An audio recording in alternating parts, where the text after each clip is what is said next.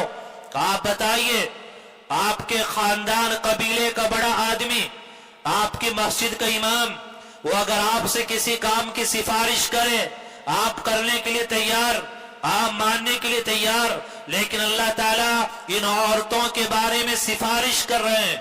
اللہ تعالیٰ فرما رہے ہیں وَعَاشِرُوهُنَّ بِالْمَعْرُوفِ کہ ان کے ساتھ بھلائی اور حسن سلوک کے ساتھ زندگی گزارو. آج ہمارے گھروں میں کیا ماتم ہوتا ہے، ذرا سی غلطی ہو جائے تو آپ بیوی کو چھوڑیے اس کے پورے خاندان کو گالیاں دی جاتی ہیں، مار پیٹ کی جاتی ہے. ہم سمجھتے ہیں کہ اللہ نے قرآن اس لیے نازل کیا کہ کوئی مر جائے پڑھ کر ایصال ثواب کر دیا جائے، کوئی مکان بنائے وہاں قرآن پڑھ لیا جائے برکتیں ہو جائیں گی. ارے قرآن کے اندر شادی شدہ زندگی کیسے گزاری جائے اللہ نے قرآن کے اندر اس کو بھی بیان کیا ہے. 5ویں پارے کے اندر اللہ تعالیٰ فرما رہے ہیں کہ اگر آپ کو لگے آپ کی بیوی غلطی کر رہی ہے، نافرمانی کر رہی ہے، آپ کی بات ماننے کے لیے تیار نہیں، تو قرآن کیا کہتا ہے، اللہ کیا کہتا ہے، فرمایا فَعِظُوهُنَّ کہ ان عورتوں کو سمجھاؤ، ان کو نصیحتیں کرو. آج ہمارے گھروں میں یہ سمجھانے والا جو خانہ اور پہلا درجہ ہے یہ بالکل ختم ہو کے رہ گیا. فرمایا قرآن کہہ رہا فَعِظُوهُنَّ ان کو سمجھاؤ. فرمایا آپ نے سمجھایا، آپ نے دعائیں کی، آپ نے کوشش کی، لیکن وہ عورت ہے مان کر دینے کے لیے تیار نہیں، تو فرمایا وَاهْجُرُوهُنَّ فِي الْمَضَاجِعِ دوسرا درجہ بیان کیا کہ بستر الگ کر دیا جائے، شوہر کا بستر الگ ہو جائے، بیوی کا بستر الگ ہو جائے. عورت کے لیے یہ ایک بہت بڑی سزا ہوتی ہے. فرمایا یہ دوسرا درجہ آپ اختیار کریں. فرمایا اس کے بعد بھی اگر وہ ماننے کے لیے تیار نہیں ہے، نافرمانی ہے، پردے کا خیال نہیں کرتی، نمازوں کا اہتمام نہیں کرتی، گھر سے بلا اجازت کے باہر جاتی ہے، آپ نے سمجھا کر بھی دیکھ لیا، بستر الگ کر کے بھی دیکھ لیا، وہ ماننے کے لیے تیار نہیں. اب قرآن کے اندر اللہ نے فرمایا وَاضْرِبُوهُنَّ کہ اب ان کی پٹائی کرو. لیکن یہاں پر یہ سمجھ لو پٹائی کیسے کرنا ہے. حجۃ الوداع کے موقع پر حضور اکرم صلی اللہ علیہ وسلم نے عورتوں کے حقوق بیان کیے تھے اور عورتوں کے حقوق بیان کر کے فرمایا تھا کہ ان کو مارنا ہے. فرمایا وَاضْرِبُوهُنَّ ضَرْبًا غَيْرَ مُبْرِحٍ ایسا مارو کہ نشان نہ پڑے. معلومات چہرے پر مارنے کی اجازت نہیں، لاٹھی ڈنڈے سے مارنے کی اجازت نہیں، گالی گلوچ کرنے کی اجازت نہیں. فرمایا ایک آدھ چپت آپ کمر پہ لگا سکتے ہیں. اب آپ کو اعتراض ہوگا کہ بعض عورتیں تو اس کے باوجود بھی ماننے کے لیے تیار نہیں ہوتی، تو اس میں قصوروار مجرم ہم، ان کو دین کیوں نہیں سکھایا، دین کی باتیں کیوں نہیں سکھائی، شوہر کے حقوق کیوں نہ بتائے، اللہ کے حقوق کیوں نہ سکھائے. اس کے بعد بھی قرآن کے اندر اللہ تعالیٰ نے ایک درجہ اور بیان کیا. آگے کیا فرمایا وَإِنْ خِفْتُمْ شِقَاقَ بَيْنِهِمَا فَابْعَثُوا حَكَمًا مِّنْ أَهْلِهِ وَحَكَمًا مِّنْ أَهْلِهَا کہ آپ نے تینوں طریقے اختیار کیے. آپ نے سمجھایا نہیں مانی، آپ نے بستر الگ کیا نہیں مانی، آپ نے پٹائی بھی کی نہیں مانی. فرمایا اب کیا کیا جائے. فرمایا اب چوتھا درجہ یہ ہے کہ لڑکے کی طرف سے جو ذمہ دار ہیں تایا چچا باپ ان کو بٹھایا جائے، اور لڑکی کی طرف سے جو ذمہ دار ہے اس کے بھائی تایا چچا ان کو بٹھایا جائے. اور قرآن یہ کہہ رہا ہے إِن يُرِيدَا إِصْلَاحًا يُوَفِّقِ اللَّهُ بَيْنَهُمَا کہ اگر دونوں طرف کے ذمہ دار وہ مخلص ہو کر بیٹھیں. مخلص ہونے کا مطلب یہ کہ لڑکے والے لڑکے کو سپورٹ کر رہے ہیں اور لڑکی والے وہ غلطی ماننے کے لیے تیار نہیں، وہ اپنی لڑکی کو سپورٹ کر رہے ہیں، تو اب تو کوئی حل نکلنے والا نہیں. فرمایا اگر دونوں فریق بیٹھے، دونوں مخلص ہوں، ان میں صلح کرانا چاہتے ہوں، لڑائی جھگڑے کو ختم کرانا چاہتے ہوں، تو فرمایا کہ اللہ تعالیٰ ان کے درمیان آپس میں محبت پیدا کر دے گا۔ لیکن یہ دونوں طرف سے آنے والے دونوں فریق یہ مخلص ہوں، یہ صلح چاہتے ہوں اور ان کی نیتیں صحیح ہوں، تو اللہ تبارک و تعالیٰ اس مسئلے کا حل نکال دیں گے۔ تو یہ ساری باتیں کہاں بیان کی؟ اللہ نے قرآن کے اندر بیان کی۔ کتنے درجے ہو گئے؟ 4 درجے ہو گئے۔